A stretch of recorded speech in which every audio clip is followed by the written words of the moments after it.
Social মিডিয়াতে video করা নাকি অনেকটাই সোজা আর এখান থেকে নাকি অনেক সহজেই ইনকাম করা যায়।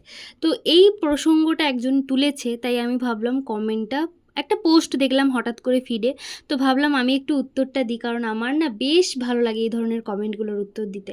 তো যাই হোক, তার আগে আমি তোমাদের সঙ্গে আগের দিনে যে দীপাবলির ভিডিও শ্যুট করেছিলাম সেইটার কিছু মুহূর্ত আগে শেয়ার করি। দীপাবলির শ্যুটটা যখন আমি করি তখন হচ্ছে আমার ঠাকুমা একদম প্রদীপ সাজানো থেকে শুরু করে আমাকে অনেক কটা আর কি ছবি তুলে দিয়েছে।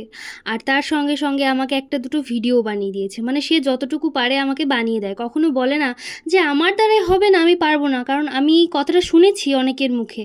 ধরো কাউকে আমি ভিডিও করতে বলছি, সেখান থেকে আমাকে শুনতে হয়েছে যে আমি পারবো না, নিজে করে নাও। তো যাই হোক, আমার ঠাকুমা সেটা কখনো করে না।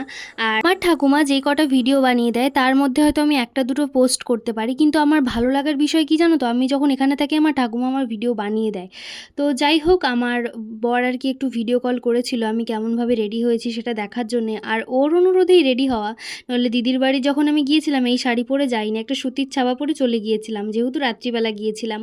আর এই আলপনাটার ভিডিও তো তোমাদের সঙ্গে আগেই শেয়ার করেছি, কিন্তু এই আলপনাটার চারিপাশে যখন আমি মোমবাতি দিলাম তখন কিন্তু আরও সুন্দর লাগছিল।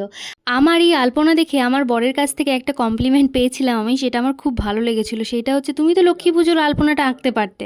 তো যাই হোক, আমার বর হচ্ছে আমার প্রশংসা করে। এইবার আসি সেই টপিকে। একটা হঠাৎ করে একটা পোস্ট চোখে আসলো যে কন্টেন্ট ক্রিয়েশনটা নাকি অনেক সোজা। তো আমি জানি না কার কাছে কতটা সোজা, কিন্তু বিশ্বাস করো আমি যেহেতু কষ্ট করে আর কি ভিডিও বানাই, তো আমার কাছে অনেকটাই কঠিন। কিন্তু এইটা হচ্ছে আমার ভালো লাগার একটা জিনিস। প্রত্যেকটা মানুষের ভালো লাগার বিষয় আলাদা হয়, তাই কারো কাজকে ছোট করা তো আমার মনে হয় না যে বুদ্ধিমানের কাজ। আর যারা অ্যাকচুয়ালি ভিডিও বানায়, যারা রেগুলার ব্লগিং করে বা যাই হোক যে কোনো রকমের ভিডিও বানায়, তারা জানে যে ভিডিওর পিছনে কতটা খাটনি হয়। টাকা কেউ মুখ দেখে দেবে না।